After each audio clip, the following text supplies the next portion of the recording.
Quest, The Architect and the Guide by Mark, Desmond, Brandon, and Natasha.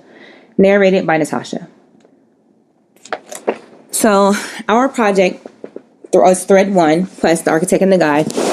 And what we're doing here is we are showing how our list of words all relate to each other in more than one way. The way we laid out the diagram, as you can see in this first slide, it starts off with the quest. The quest is the basis of it. And the architect is the creator, and the guide is what is basically the end, or the guide is basically the clues along the way while you're on your quest, which is your destiny. So we decided to use this pie chart so that you could see that things that are only in the red only relate to having the quest. Things that are only in the green are architect. Things that are only on the blue are guide. And things that are on both of the lines or on the lines relate to both words. So that's how we did with that. Also, there are arrows pointing to one word that will lead to the next word, that will lead to the next word, showing that they all connect. Some words are connected to more than one other word, but we chose to put it in the order that is most relevant for how we decided to make our chart flow. So we're going to start here in the middle with quest, and I will be narrating each slide. Just click next or the arrow over, and the words will be on time with it. So the first thing is, so I'm going to go ahead and click next. So the Zeus. Zeus is the father of the gods. It's a mnemonic play on the Zeus. In Helmet of Horror, all characters form the Zeus. Three fates were three sister deities, personification of destiny and life. They were the Zeus's children. So everything starts with the Zeus. And the Zeus has his daughters were the three fates. Their names were Clotho, the sister who spins the thread of life or gives life. Lacheus is the sister who draws the lots and basically determines the purpose of your life, what your destiny is. And Atropos was the sister who chose when someone dies. She cut the thread of life with her shears, basically saying that your purpose has been fulfilled. When she feels that your purpose has been fulfilled, then she go ahead and she cuts your thread of life. The three fates correlate to much of this illustration because of the Zeus is the father of gods. Creation of life relates back to Clotho.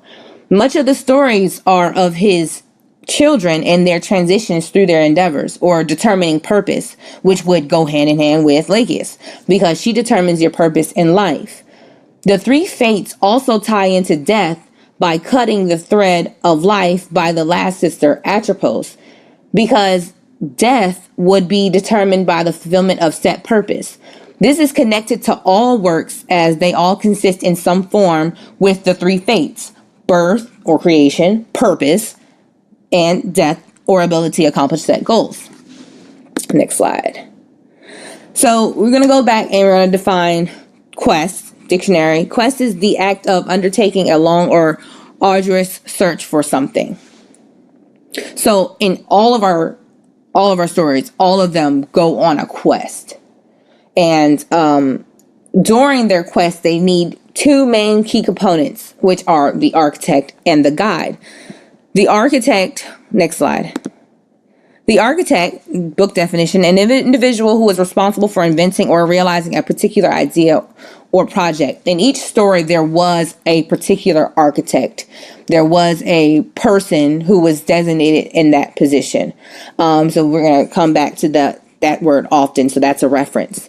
And then next slide, the guide. The guide is best defined as direct or have an influence on the course of action of someone or something, or a person who advises or shows the way to others. And we're going to use it. It's not always going to be a person. It might be an item. It might be a memory. It might be something like that in our presentation.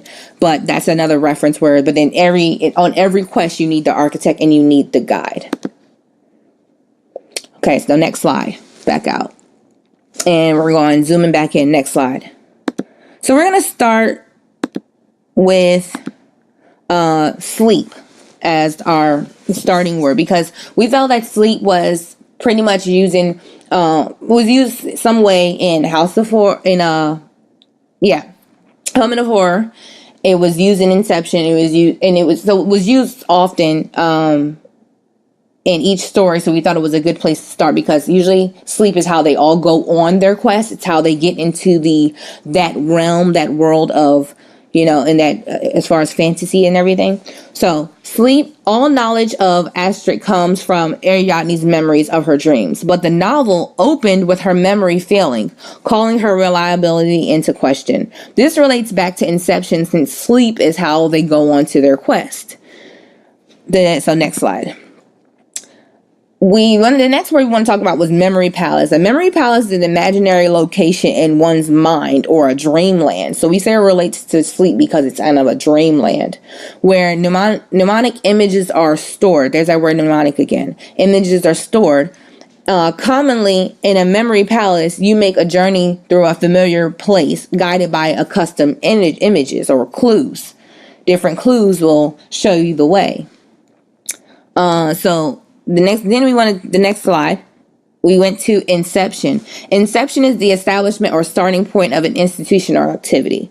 But for here, what that means is Inception is the place where you go to. It's the starting point. It's where you go, and then you're trying to get from there through your quest, through your journey.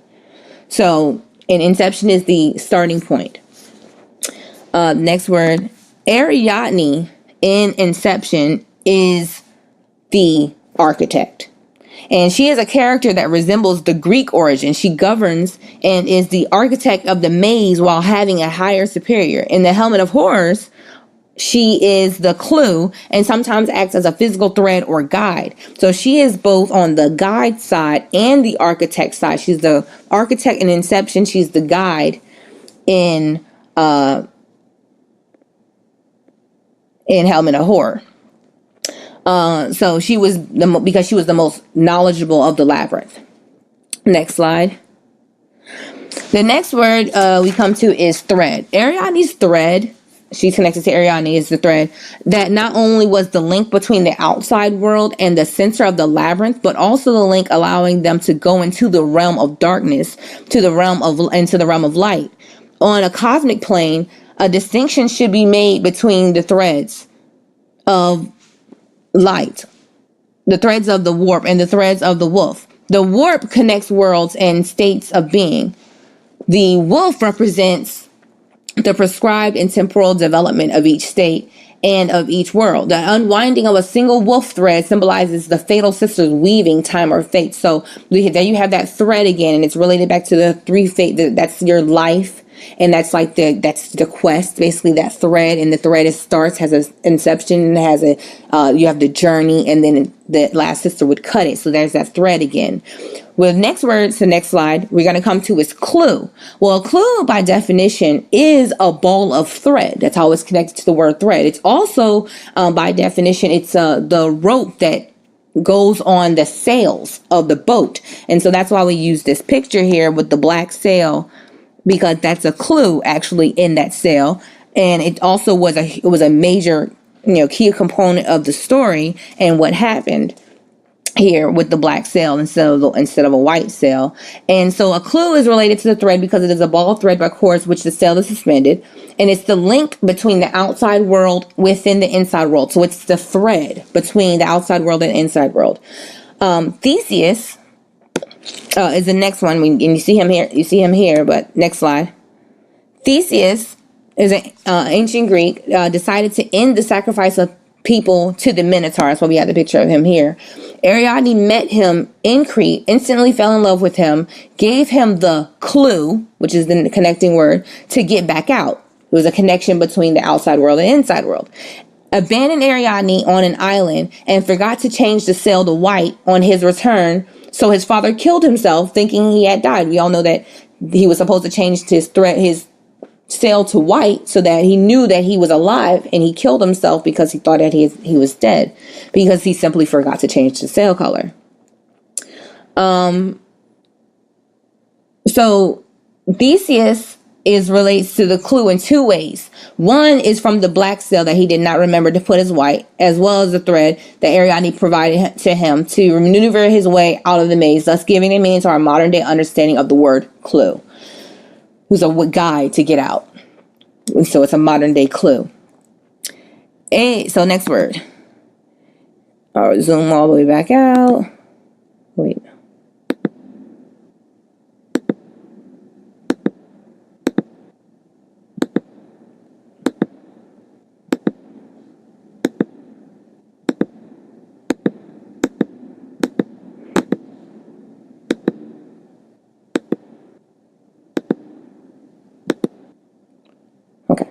Okay, so sorry about that. The next word is Aegeus. Aegeus was the founder of the city of Athens in Greek mythology and the king of the city. Aegeus killed Androgeus in a contest, which in turn angered King Minos. In turn for not going to war with King Minos, demanded that 7 men and women be sent as a tribute in intervals to the Minotaur. So that's where he said, okay, I won't go to war with you, but you're going to sacrifice send a sacrifice to me every 9 years. This correlates to Theseus because he was his lost son, as well as the myth of Aegeus is set as a precursor to the Theseus and the Minotaur, since without the slaying to Androgeus, the threat to war would not be imminent and the tribute to the Minotaur would not have taken place. Thus, in turn, the myth of the Minotaur would not exist. Next slide. So next is going to be, what happened? Joseph Charles. Joseph Charles, we tied into this because all of this so far has been talking about Greek mythology ever since. So Aegeus, Theseus, Clue, all of these things are part of Greek mythology. And Joseph Campbell was an American mythologist, writer and lecturer. He encouraged his many readers, as well as his audience, to understand the basis of their personal journeys. So there's that word journey again. When researched some of his literary works, much of the basis rely on individuals' journey and path to finding bliss. In addition to this, he has many works on literary mythology. Joseph Campbell relates to Aegeus in a sense that his works in mythology shows the analytics of Greek mythology and how it ties into religion. So he basically studied Greek mythology. So next slide. So you're going to zoom all the way out. And so that's kind of the where we're going to come back. We're going to stop that lineage and come back to the architect side and show the correlation on that side. We're going to start down here with cyberspace. Cyberspace is Inception provides a mental cyberspace. So it relates to Inception. Mental cyberspace, visualizing the infrastructure we cannot see but is controlled through a loop. In the Helmet of Horror, cyberspace is composed of information and communications while being governed by rules and ethics. The next word, Johnny Mnemonic, is in a cyberspace or a dreamland realm. And Johnny Mnemonic is related to cyberspace because the character enters a realm of virtual reality in his mind, cyberspace, where he must complete a quest to deliver a package or he will in turn be killed. So that's where he ties into that. Next slide. Back to cyberspace. And then the link from cyberspace goes to intranet. An intranet is a private network that can only be accessed by authorized users.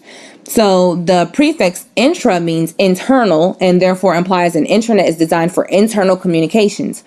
Intranet relates to cyberspace because it's not a physical location, but only dealing with the virtual, as well as it correlates to closed loop because when an individual is dealing in the intranet world, you're inside of that and you cannot connect back out from inside to the regular internet. So it's considered like a closed loop, like you're stuck inside of that. We related to the next word is closed loop, which can be defined as being stuck or complacent, is in an unescapable situation, problem, or issue, only for the outcome to be repeated continually in the same way. So basically what a closed loop is where you have a situation where you can't get out, and you kind of repeating over and over and over again. It looks like you're going to escape, but you're not going to escape. And everything that we have been talking about on this entire thread, that's like the main key component. That everything is a closed loop. Inception is a closed loop. Penrose Stairs is a closed loop. Garden of Forking Paths, which is our next word, is kind of like a closed loop. So the Garden of Forking Paths is basically basically a pathway where you have unlimited choices. You just keep having to make another decision, left or right, and it just goes on forever and ever. It's like you can never escape having to make a choice. It's like you're in a closed loop of choices where you have to constantly go forth. So we related Garden of Forking Paths to closed loop. But the Garden of Forking Paths is related to many other words up here as well, because in the story he's on a quest or journey, and he doesn't even realize what quest or journey he's on, but he's now on a quest or journey to find out basically who he is, and he has certain clues and certain things that are nostalgic and mnemonic images that kind of help him on along his way. So that kind of relates to everything, but we wanted to put it here because we think that it's a closed loop. Then it's going to go to the Penrose Stairs. Penrose Stairs, while the concept of relative proportions is usually used by artists to create the illusion of depth in two-dimensional art, Esser used conflicting proportions in his work to create the visual paradox. It makes sense to us because our brains are focusing on different regions in the picture. Each of those regions makes sense, but taken together, they create an impossible situation. This relates to Stephen Dedalus, which is our next word. And Penrose Stairs is from Inception, and it's also kind of like a closed loop, because like if you look at even the picture here, it just keeps going. Seems like they're all going up, but then you're just kind of again, but you ended up down. You're still going up, but you're continuing in this same closed loop. You can't get out. It relates to Stephen Dedalus, which is our next word, in the sense that the Greek surname Dedalus has to deal with the creation of the labyrinth or maze, or the creation of an impossible situation, meaning unsolvable or unescapable. So Dedalus actually means like what a Penrose Stairs is, like an impossible situation, a labyrinth or a maze. Stephen Dedalus is a fictional character from the author James Joyce's autobiographical novel, A Portrait of the Artist as a Young Man, as well as a main figure in the novel Ulysses. James Joyce gave his hero the surname Dedalus after the mythic craftsman Daedalus.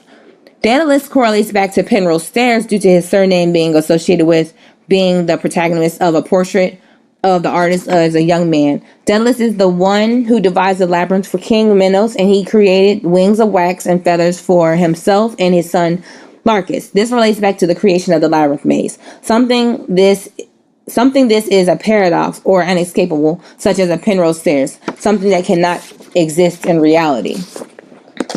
And so that goes back to Penrose Stairs. And Penrose Stairs was actually in the movie Inception.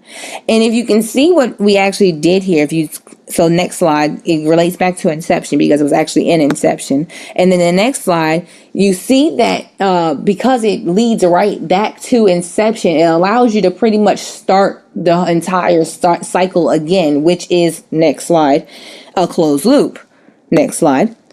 So basically, this whole entire thing is stuck inside this. You see the triangle here, which is kind of like it's a closed loop there, a paradox. And let's see.